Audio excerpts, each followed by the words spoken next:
Berkah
itu semua.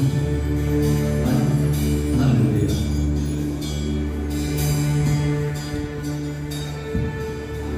Alam semesta melukiskan kebesaran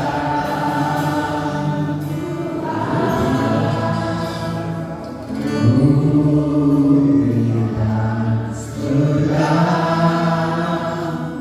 menyanyikan kemuliaan.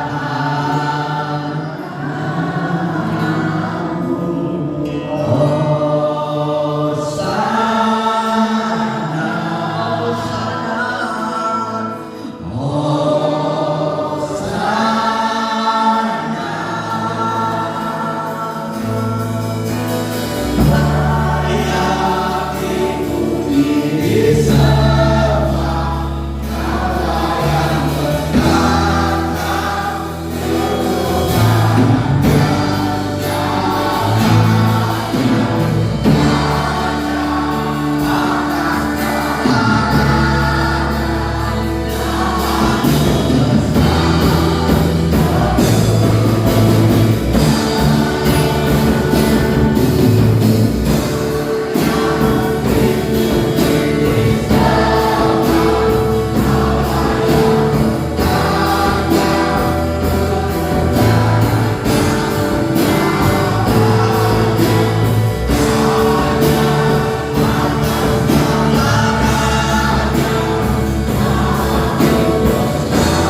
pertolongan, wajahkan kasih ya terus dalam kehidupan kami. Kami tahu Tuhan, kami tidak sempurna. Dan kami yakin percaya Bapa akan menyempurnakan kami. Apapun keadaan kami, di mana ruang-ruang kami yang tidak sempurna ya Bapa, berikan kami kemampuan untuk menyempurnakannya sampai Tuhan. Haleluya Bapa.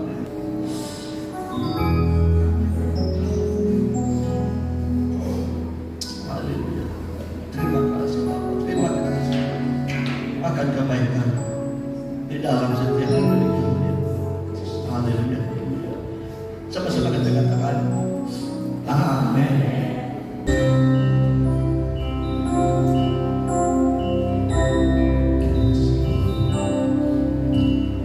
Rohku yang hidup penuhiku, mengalir dalam jiwaku tenang, jiwaku tenang.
sentuhan jamahan-Mu ya Tuhan. Terima kasih Bapa. Haleluya Jesus. Haleluya Jesus. Bapa, sebentar kami akan merenungkan firman-Mu. Hati kami sudah siap ya Tuhan. Kami sangat merindukan hal ini, momen ini kami sangat merindukan ya Bapa. Dengan itu Tuhan, kami dedikasikan seluruh ruang waktu yang ada pada kami. Jiwa lepas jiwa yang adalah milik-Mu akan dipenuhi dengan sukacita, akan dipenuhi dengan firman-Mu, kebenaran firman-Mu akan memenuhi seluruh ruang hati kami. Ruangan hati kami yang teratas sekalipun itu adalah tempat ya Bapa. Terima kasih Bapa, kami mengucap syukur di dalam nama Tuhan Yesus Kristus Tuhan kami. Semua anak Tuhan yang percaya, mari kita sama-sama katakan amin. Haleluya. Ya, jangan alang-alang tepuk tangan. Oke, sekali lagi mari kita berikan tepuk tangan yang paling meriah. Haleluya. Yes, Lord. Oke, terima kasih kepada tim pujian penyembahan yang luar biasa, Wira Perkasa yang luar biasa. Puji Tuhan. Shalom. Shalom. Apa kabar? Luar biasa. Haleluya. Betulkah luar biasa? Amin. Apa kabar? Luar biasa. Puji Tuhan. Pertanyaan apa kabar ini kalau kita ingat-ingat dia memang biasa-biasa saja. Bila kita bersalaman ada yang sempat tanya kabar, apa kabar? Anum bala. Oh, ada yang bilang bala daya kayak ini. Ya. Pertanyaan itu nampaknya biasa-biasa, tetapi sebenarnya bila kita hidupi itu sebagai kehidupan kita sebagai orang-orang percaya, maka pertanyaan itu merupakan suatu doa. Yang bertanya itu mendoa, ataupun yang bertanya itu sedang mengungkapkan apa kabar, dan kita juga menjawab dia kabar baik, puji Tuhan. Jadi itu merupakan satu doa. Jadi bila kita bertanya apa kabar itu, jangan kita alang-alang bertanya ya. Kita tanya dari hati kita betul-betul. Kita tanya apa kabar, anum bala. Jadi pertanyaan itu akan meresap dalam jiwa kita, meresap dalam hati kita, sehingga ada perhatian di antara sesama kita. Ya, mari kita membaca firman Tuhan yang terdapat di dalam kitab Nehemia. Kitab Nehemia, pasalnya yang pertama, ayat yang pertama sampai ayat yang ke-11. Kitab Nehemia pasal 1 ayat 1 sampai ayat yang ke-11. Saya akan baca pembacaan ini. Kalian iringi dalam pembacaan masing-masing ataupun boleh lihat di screen sana. Bacaan kita pada pagi hari ini di dalam kitab Nehemia, bukan Yeremia. Kitab Nehemia pasal 1 ayat 1 sampai 11. Tulisan pekat hitam di atas, Nehemia mengambil berat tentang Yerusalem. Ayat 1, inilah laporan Nehemia. Saya tukar pergi bahasa Indonesia. Doa Nehemia bagi orang Israel. Ini tulisan pekat hitam di atas. Ayat 1, riwayat Nehemia bin Hakaliah. Dan pada bulan Kislew tahun ke-20, ketika aku ada di Bumi Susan, datanglah Hanani, salah seorang dari saudara-saudaraku, dengan beberapa orang dari Yehuda. Aku menanyakan mereka tentang orang-orang Yahudi yang terluput, yang terhindar dari penawanan, dan tentang Yerusalem. Kata mereka kepadaku, orang-orang yang masih tinggal di daerah sana yang terhindar dari penawanan ada dalam kesukaran besar dan dalam keadaan tercela. Tembok Yerusalem telah terbongkar dan pintu-pintu gerbangnya telah terbakar. Ketika ku dengar berita ini, duduklah aku menangis dan berkabung selama beberapa hari.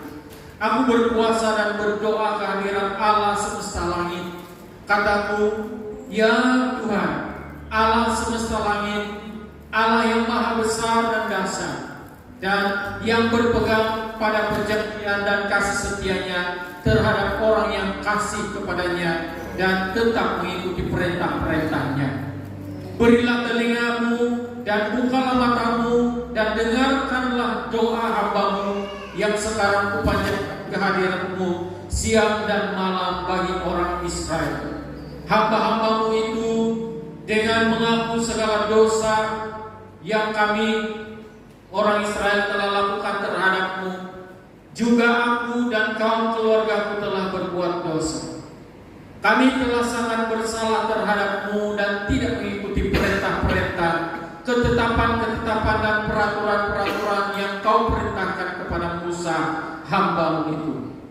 Ingatlah akan firman yang kau pesankan kepada Musa, hambamu itu, yakni bila kamu berbuat setia, kamu akan kucerai-beraikan di antara bangsa-bangsa. Tetapi bila kamu berbakti kepadaku dan tetap mengikuti perintah-perintahku serta melakukannya, maka sekalipun orang-orang buangan ada di ujung langit, akan kukumpulkan mereka kembali dan kubawa ke tempat yang telah kupilih untuk membuat namaku diam di sana. Bukankah ini hamba-hambamu dan umatmu yang telah kau bebaskan dengan kekuatanmu yang besar dan dengan tanganmu yang kuat? Ya Tuhan, berilah telinga kepada doa hambamu ini dan kepada doa hamba-hambamu yang rela takut akan namamu, dan biarlah hambamu berhasil hari ini dan mendapat belas kasihan dari orang ini. Ketika itu aku ini juru minuman raja. Ini cerita tentang Nehemia, ataupun bagaimana Nehemia bertanya ataupun memulakan misi pembangunan Yerusalem yang temboknya sudah runtuh. Dan jadi saya tidak akan cerita tentang riwayat Nehemia ini, tetapi kita dapat melihat di sana ada beberapa perkara yang sangat penting yang perlu kita pelajari, yang perlu kita ambil, perlu kita adaptasi dalam kehidupan kita sehari-hari. Meskipun hal-hal yang akan saya sampaikan ini hanya merupakan perkara-perkara yang biasa, yang akan kita lalui setiap hari, yang akan kita kerjakan setiap hari, yang akan kita lakukan setiap kali pertemuan ibadah kita. Tapi kita perlu dengan serius, karena kita mau melihat pembangunan rumah Tuhan, pembangunan tubuh Kristus itu sangat perlu sangat ada ini, perlu sangat ada perkara-perkara yang saya akan nyatakan sebentar nanti. Nah, saudara-saudara yang dikasih Tuhan, kalau kita membaca, kalau kita menelusuri pembacaan sebentar tadi, Nehemia sebenarnya ingin mengetahui bagaimana keadaan orang-orang atau bangsa Israel yang sedang berada di dalam di tempat di mana dinyatakan sebentar tadi, yaitu tentang bagaimana orang-orang Yahudi ataupun Yehuda yang terluput ataupun yang sedang berada di dalam penawanan. Apakah mereka dalam keadaan sehat? Apakah mereka dalam keadaan masih kuat? Karena ada misi Tuhan untuk hal ini, maka Nehemia perlu bertanya. Dia tanyakan bagaimana keadaan mereka di sana. Nah, saudara dikasih Tuhan, perkara yang saya mau nyatakan di sini adalah pertanyaan tentang apa kabar. Ini pernah disampaikan oleh seorang hamba Tuhan. Apa kabar? Jadi itulah sebabnya saya pertanyaan itu sepertinya pertanyaan yang biasa-biasa setiap hari dipertanyakan ataupun ditanyakan kepada kita semua. Apa kabar? Jadi jawaban kita itu memang simpel. Kita katakan ya kami kabar baik. Ada yang bilang kabar baik tapi dia sedang dalam keadaan sakit. Ada yang kabar baik tapi keadaan dia sebenarnya berantakan, tidak baik, nado. Tapi dia bilang tetap kabar baik, sebab dia tidak mau menyatakan apa yang tidak baik dalam kehidupan dia. Nah, poinnya di sini adalah pertanyaan tentang apa kabar. Pertanyaan kepada kita semua. Apa kabar? Jadi saya bertanya kepada kita, apa kabar? Kabar baik? Apakah Anda semua dalam keadaan yang baik-baik saja? Amin. Amin. Haleluya. Jadi pertanyaan apa kabar apabila dipertanyakan itu dengan sepenuh hati, pasti itu seperti yang saya katakan tadi akan meresap dalam jiwa kita. Dan sekurang-kurangnya itu sudah menjadi suatu perhatian terhadap kita, terhadap orang yang ditanya. Karena apabila kita tidak bertanya kabar, maka perhatian itu kurang sebenarnya. Walaupun mungkin kita perhatikan itu dalam doa-doa kita, didoakan setiap hari keluarga-keluarga dalam sidang ini didoakan, tetapi lainlah kalau ada pertanyaan kabar, kan? Pertanyaan kabar, apa kabar kamu? Nah, saudara dikasih Tuhan, dalam Nehemia yang pertama ayat yang pertama sampai 11 ini sebenarnya mengungkapkan kepada kita tentang bagaimana kita harus rajin untuk bertanya kabar di antara sesama. Saya ini secara pribadi saya malas berWhatsApp dengan orang-orang. Saya tidak rajin untuk berWhatsApp sebenarnya. Saya tidak rajin untuk menulis. Karena kalau saya menulis itu saya tidak mau singkatan-singkatan. Saya mau dia full perkataan. Saya tidak mau yang singkatan-singkatan dia punya perkataan. Siapa yang pernah menerima saya punya WhatsApp dia tahu itu. Saya tidak, kecuali penetua, kecuali pastor itu saya kasih singkat. Tapi yang lain-lain itu saya mau full. Saya mau perkataan dia full. Sebab tapi kadang-kadang salah juga, silap juga saya punya type. Itu typing error ya. Nah, rajin-rajinlah bertanya kabar. Biarpun mungkin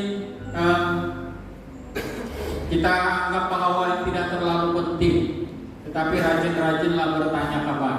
Jadi saya pun mengajar diri saya supaya saya rajin-rajin bertanya kabar. Seperti yang saya katakan tadi, saya ini orang yang tidak terlalu gemar berWhatsApp. Saya punya grup WhatsApp di dalam telepon pun itu karena terpaksa saja yang lain. Ya, kalau dulu tidak sampai 5 grup pun punya grup di dalam telepon.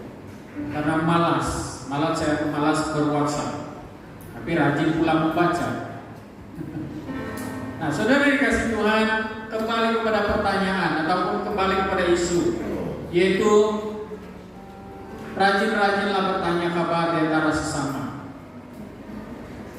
Kita perlu rajin bertanya kabar antara sesama. Mana tahu waktu kita tidak tanya kabar ataupun malas bertanya kabar, orang sudah sekarat di sana. Kita perlu tanya kabar. Ataupun mungkin orang yang kita tidak tanya kabar itu mungkin sudah kehabisan beras karena banjir. Tanya-tanyalah kabar. Ataupun mungkin orang yang kita tidak tanya kabar itu sedang dalam keadaan begitu susah. Tapi bila kita tanya kabar, kebetulan pula rencana Tuhan begitu dahsyat, kita tanya kabar dan secara langsung Tuhan pakai kita untuk menolong orang itu kan fungsi bertanya kabar. Atau jemaat sesama kita bertanya, bukan keluarga saja tapi sesama jemaat bertanya kabar. Apa kabar kamu? Bagaimana perjalanan kamu? Nah, ini seringkali menjadi dilema juga dalam hati saya. Karena kalau saya tanya, saya mau coba time-time untuk bertanya kabar perjalanan kawan-kawan yang berpergian. Saya takut mereka sedang driving dan mereka terganggu. Nah, jadi jangan lupa tanya-tanya kabar. Seperti Nehemia, dia tanya kabar tentang orang Israel. Dia tanya kabar walaupun mereka mungkin berjauhan pada waktu itu. Apa kabar mereka di sana? Apa kabar jemaat di Bener? Apa kabar jemaat di Lur? Apa kabar jemaat di SIP Bahagia? Apa kabar jemaat di SIP Gasing? Bukan SIP Gasing, Kampung Gasing. Apa kabar? Apa kabar orang-orang di sana? Apa kabar pastor kamu? Apa kabar pastor kamu? Kami baik-baik saja. Baru semalam kami merayakan hari ulang tahun perkawinan kami yang ke-23. Puji Tuhan, sudah sampai ke tahap itu dan sangat diberkatilah.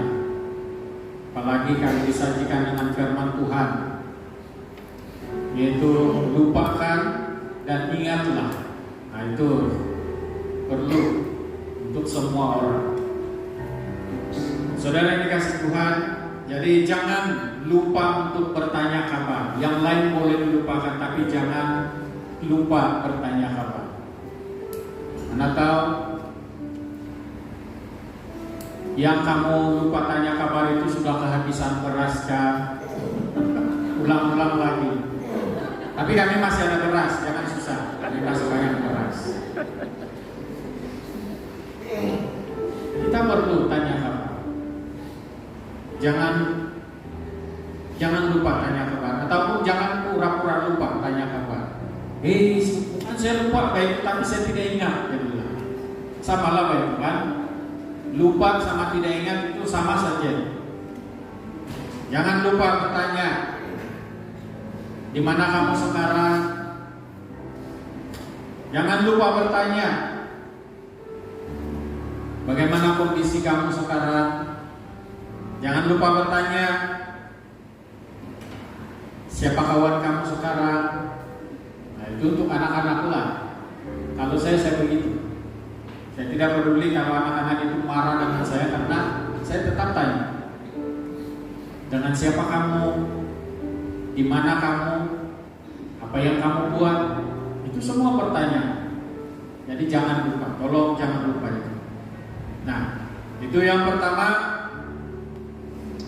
Yang kedua, kalau saya melihat di sini apa yang dilakukan oleh Nehemia, itu dia mau supaya seluruh bangsa Israel itu dia dapat, kalau boleh, dia dapat rangkul mereka semua, dapat bersalaman dengan mereka, dapat melihat muka dengan muka.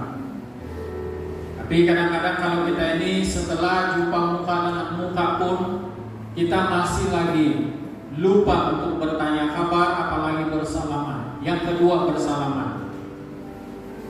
Nah, sekarang ini kita sudah ada kebebasan sedikit. Walaupun saya tidak pernah melihat bahwa ada kelonggaran untuk bersalaman, tapi ya kadang-kadang ada yang bersentuh begini, bersalaman. Dan ya, kalau saya bersalaman itu, saya ada minat tersendiri bagaimana mau bersalaman. Oke? Saya tidak terlalu suka kalau orang bersalaman dengan saya, dia begini saja. Itu bukan salah. Itu memberikan saya hati yang hancur. Karena dia salam, dia begini saja. Adakah orang mau salam begitu? Kalau orang mau salam, dia genggam. Nah, macam si brother kita. Kalau dia salam saya itu saya suka betul. Dia salam. Kalau mau bersalaman itu harus salam, ada teknik dia, ada cara tersendiri, ada cara yang paling bagus, paling indah untuk bersalaman. Pertama, bila kita jumpa seseorang, kita akan jabat tangan ataupun bersalam, genggam tangan dia janganlah sampai ada bunyi prak. Itu lain. Itu mengasih sakit. Jadi bila kita berjabat tangan, kita genggam tangan dia, sudah genggam tangan, goncang. Itu namanya shake hand. Bukan shake hand, bukan shake hand. Goncang tangan dia dan lihat mata dia. Dan bila kita sudah lihat mata dia, kita ucapkan apa kabar. Itu baru salam. Tapi kadang-kadang orang bersalaman, bila hukum. Nah, saya pernah disalam seperti itu. Baru hari itu saya sampai di gereja di kampung. Ini penentuan datang, bila lagi ke sini, ambil itu. Dia buang saya punya tangan. Wah, tidak guna. Saya akan tanya bila ada di sana. Saya rasa sangat hancur hati saya. Karena bagi saya, kalau saya mau salam itu saya tengok dia punya mata. Halo, apa kabar? Shalom. Kalau ucapkan shalom, dia ucapkan itu dari hati. Shalom, apa kabar? Nah, itu goncang dia punya tangan, pegang erat-erat, jangan sampai patah. Ya, salam. Itu namanya salam. Tapi kadang-kadang kita itu salam tidak tinggi muka. Kita lihat sampai sini. Tapi salam, mukanya lain. Itu bukan salam namanya. Jadi belajar dan bersalaman. Ambil masa untuk belajar bersalaman dengan betul. Perbetulkan. Sama kalau saya bersalaman dengan brother Dari, itu luar biasa. Saya suka kok. Kadang-kadang dia produk lagi. Itu salam yang sangat hangat. Dari dulu, waktu saya sebelum sampai di sini pun, saya rasa dia punya salaman itu luar biasa. Jadi bukan yang lain tidak luar biasa, tapi kita mau belajar bagaimana mau bersalaman. Itu adalah isi hati bagaimana Nehemia mau melihat bangsa Israel ataupun orang-orang Israel itu yang masih selamat, yang masih berada di kondisi yang baik, supaya mereka itu dapat dia dapat berjumpa dengan mereka. Dan misi berjumpa itu adalah untuk supaya mereka itu dapat mendapat pelukan kasih daripada Nehemia. Mereka dapat melihat pemimpin mereka yaitu Nehemia, yang kita tahu bahwa Nehemia ini adalah seorang pemimpin yang begitu luar biasa.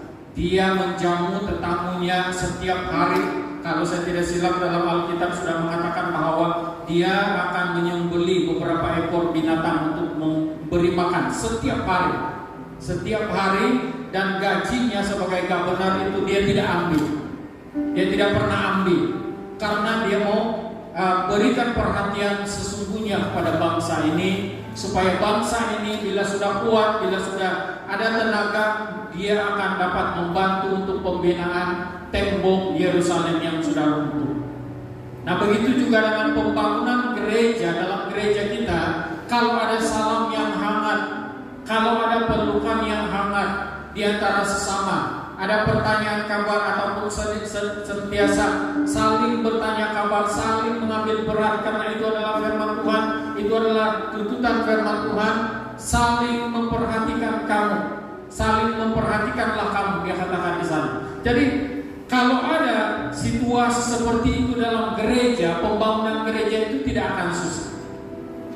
Tetapi selama kita tidak mengamalkan sifat-sifat yang sedemikian dalam gereja Tuhan, dalam gereja di mana kita berada, tidak kira di sini atau di sana, kita tidak akan dapat melihat suatu pembangunan gereja ataupun pembangunan rumah Tuhan yang begitu luar biasa.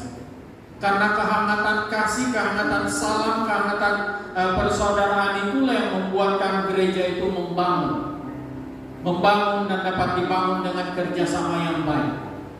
Tetapi selama kita tidak melakukan hal-hal itu, kita akan lihat betapa susahnya pembangunan yang akan dilaksanakan. Karena apa? Karena terdapat mungkin penting diri sendiri.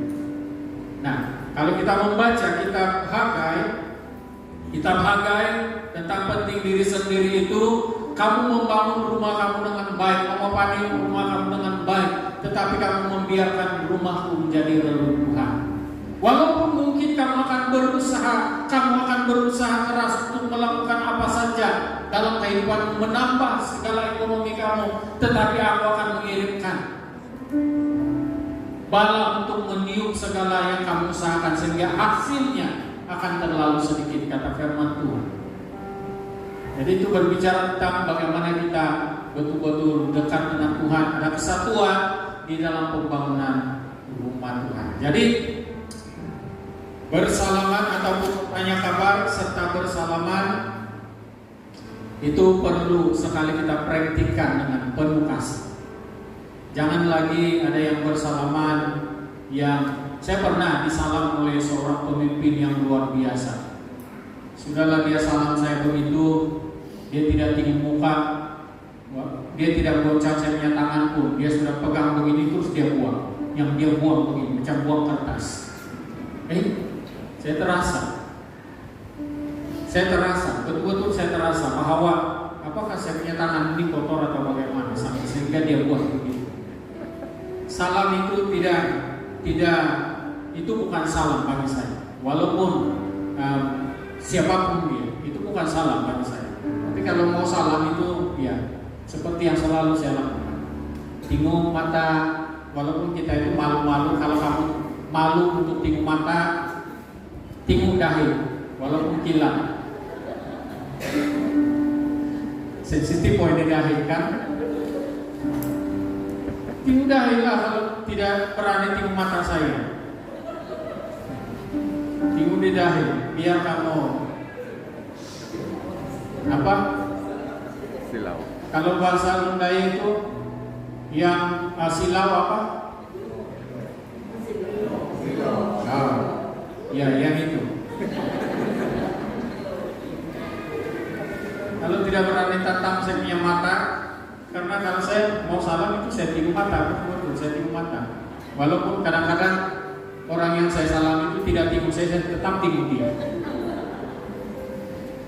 Jadi jangan perlekehkan ini salam ini. Kita sudah diberikan kebebasan untuk bersalam. Ya, beberapa tahun yang lalu tidak boleh salam langsung, tidak boleh salam. Sekarang masanya untuk kita memperbaiki cara kita bersalam, sehingga itu akan menerbitkan rasa senang, rasa kerjasama, rasa damai, rasa kekeluargaan yang luar biasa.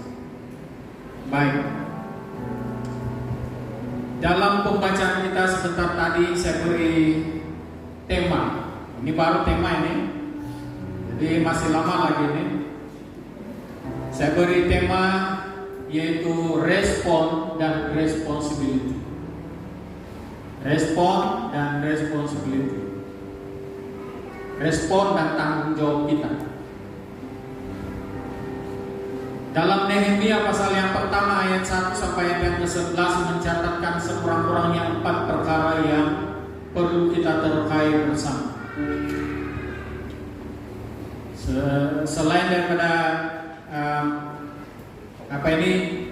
bertanya kabar, juga bersalaman,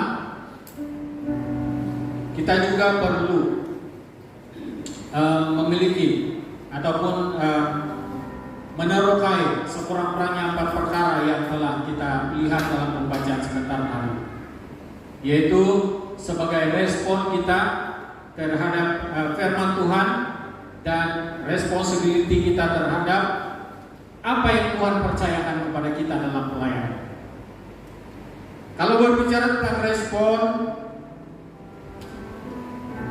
kita itu setiap hari menghadapi ataupun menjalani kehidupan yang agak sibuk.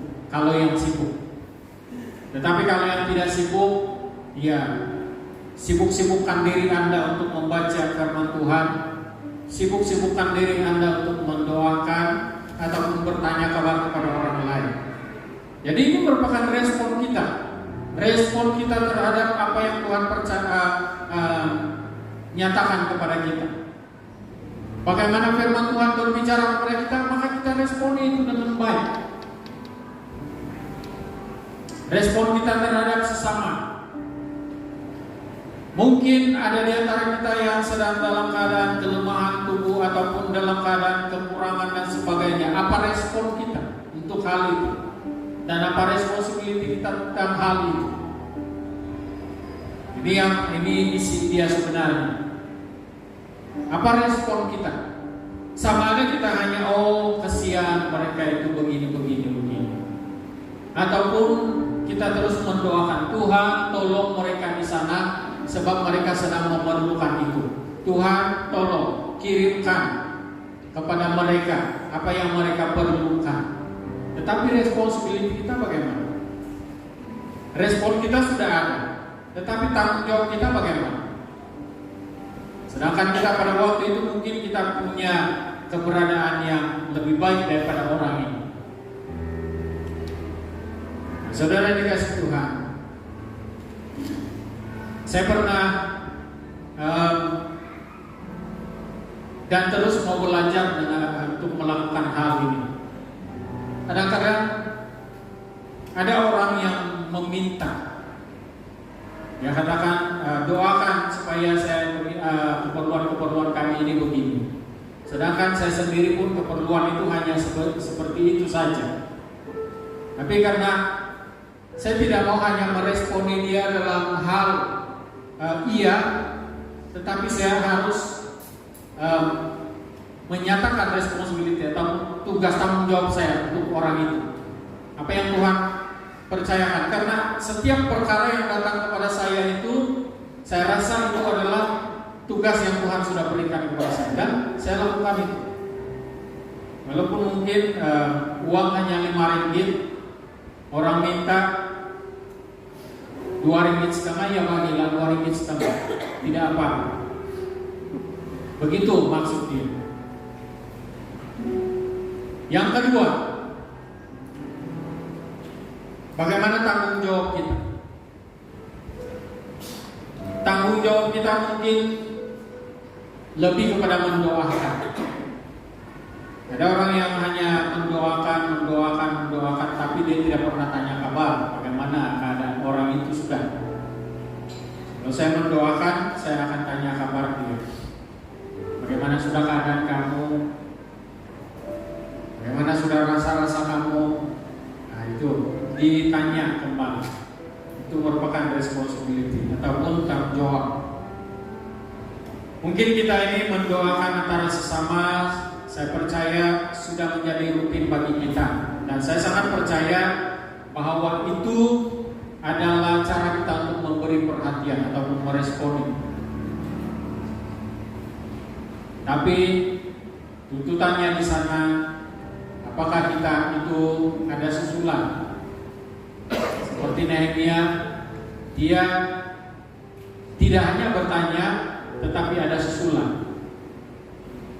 Seperti yang saya katakan tadi bahwa setiap hari dia akan menyembelih beberapa ekor binatang untuk memberi makan lebih dari 100 orang mungkin yang perlu dia kasih makan setiap hari.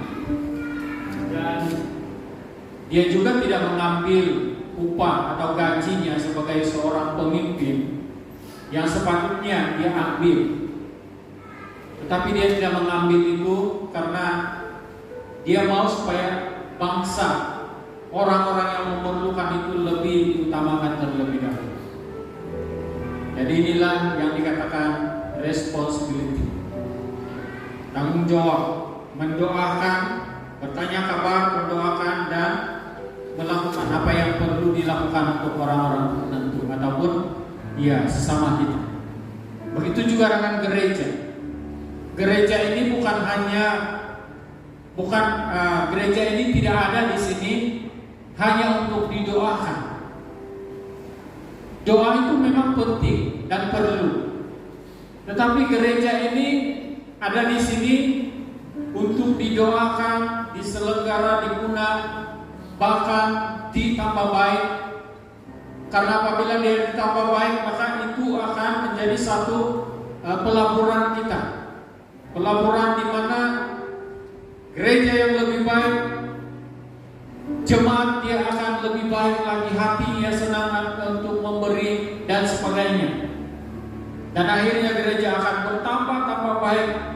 Dan bukan itu saja, generasi yang menyusul kepada kita ini, menyusul untuk menjadi pemimpin, mereka akan lihat, wah, ibu-ibu dan bapak-bapak kami dulu mereka lakukan ini dalam gereja.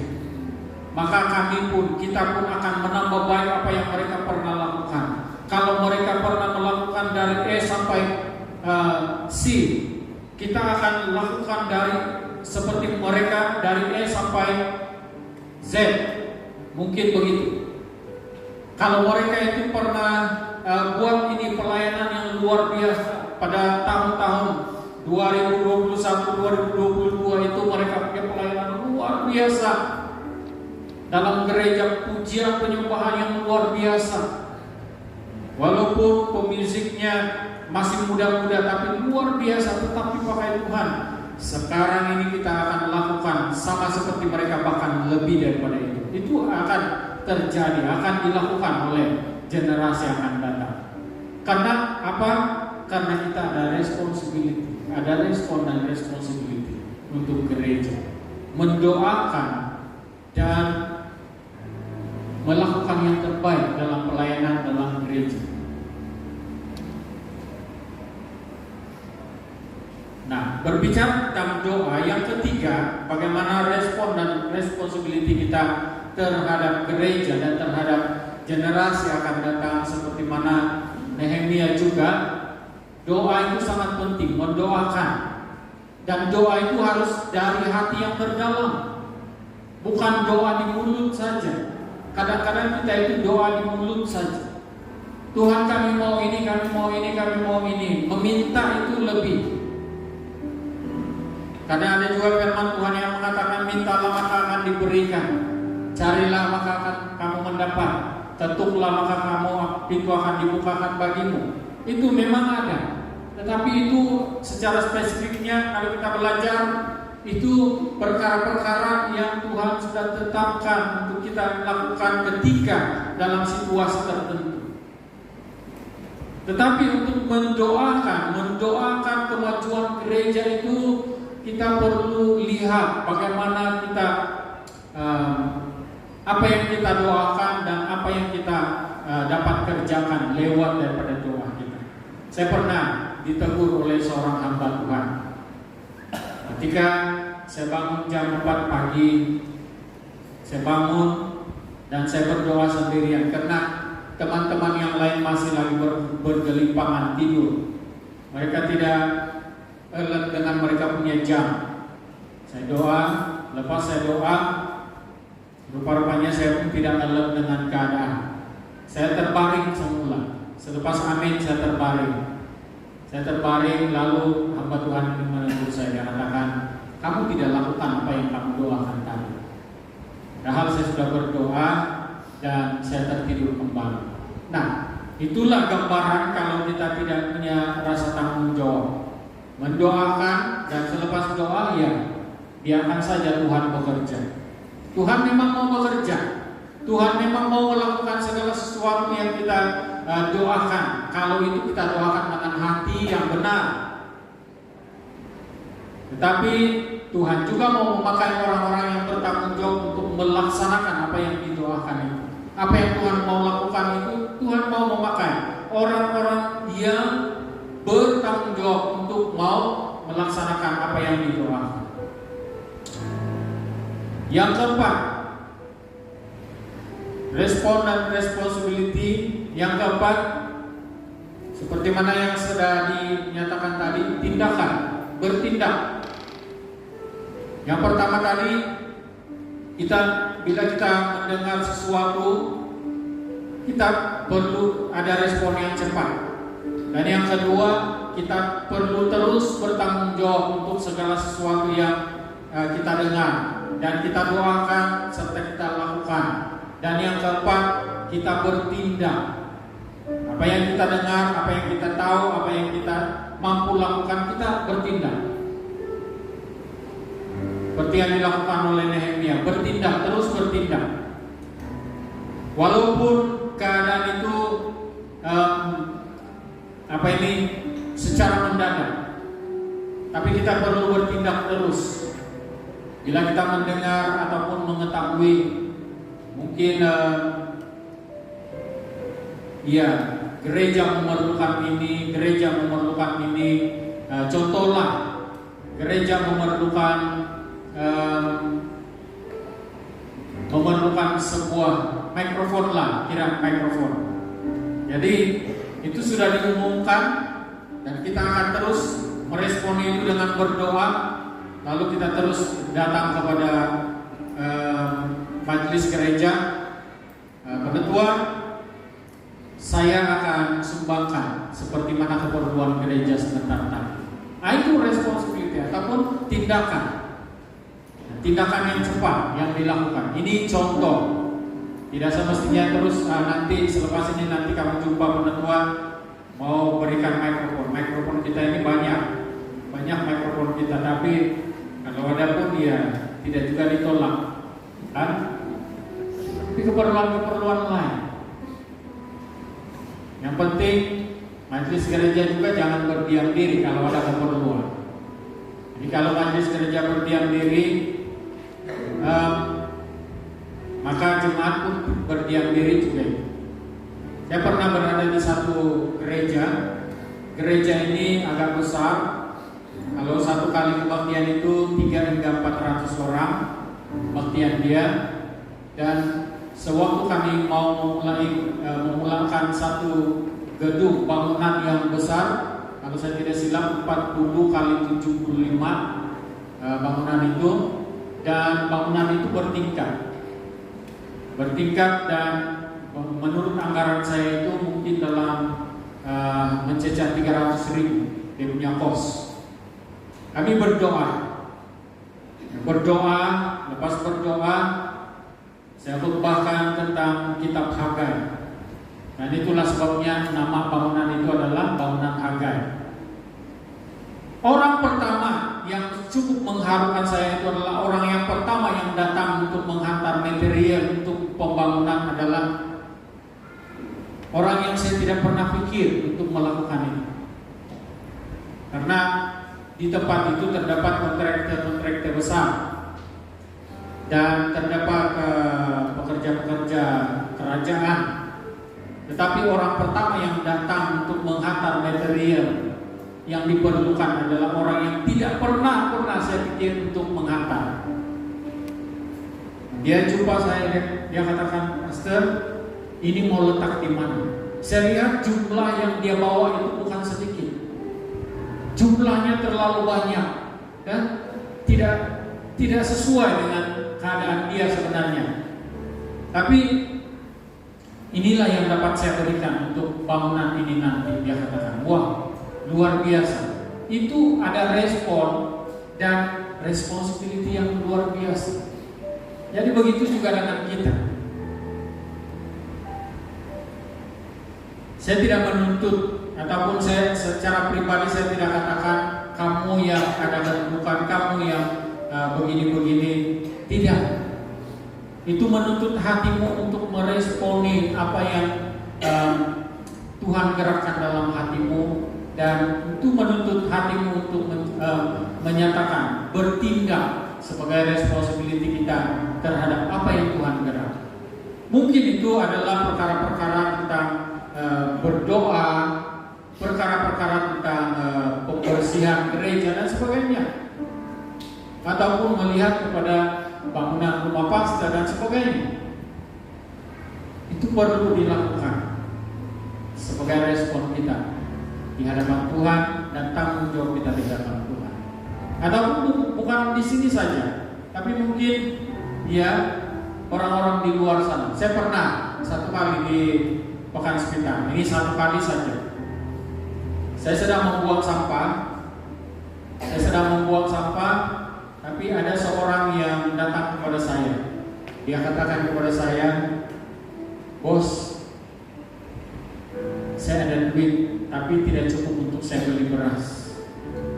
Bolehkah bos tambah 5 ringgit lagi untuk membeli beras?" Dia katakan, "Wah, hati saya begitu berkobar-kobar, saya ambil uang, saya bagi dia, bukan 5 ringgit saya bagi dia, lebih dari itu. Lalu saya katakan, beli beras betul-betulan, ya bos. Jadi saya memang lihat dia memang memerlukan. Jadi begitulah tanggung jawab yang perlu kita lakukan. Apalagi kalau orang lain kita boleh lakukan itu, dengan sesama kita perlu lakukan. Gereja yang Tuhan percayakan kepada kita perlu lakukan itu dalam gereja. Pelayanan yang Tuhan percayakan kepada kita perlu lakukan ini di dalam pelayanan. Apapun bentuk pelayanan, apapun jenis pelayanan, kita perlu lakukan itu. Respon dan responsibility kita di hadapan Tuhan.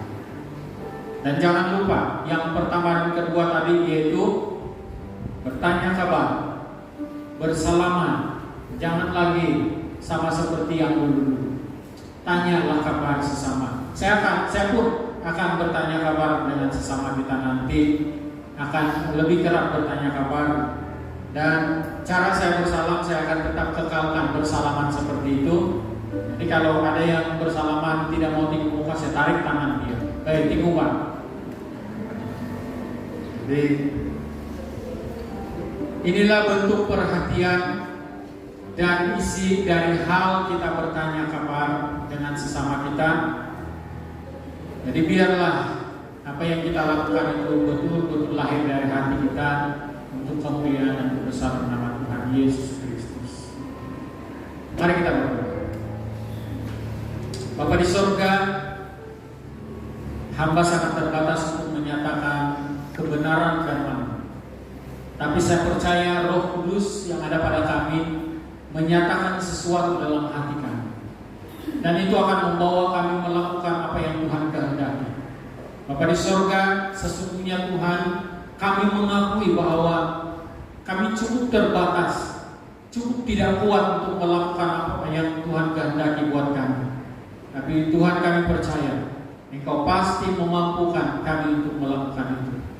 Bapa di surga, kami rindu menjadi jemaat-Mu yang mempunyai respon yang baik dan tanggung jawab yang baik terhadap sesama kami, terhadap pelayanan, terhadap tubuh-Mu, terhadap gereja-Mu yang Engkau percayakan kepada kami. Di surga kami berdoa supaya mulai dari hari ini kami mempunyai respon dan responsibility yang begitu baik, begitu tinggi di hadapan-Mu, sehingga nama-Mu dipermuliakan, ditinggikan, dan manusia diberkati. Terima kasih Bapa, kami mengucap syukur untuk semua ini hanya dalam nama Tuhan Yesus Kristus, Tuhan kami. Haleluya. Amin. Oke, terima kasih dan Tuhan memberkati kita semua. Saya serahkan kepada pengacara studio.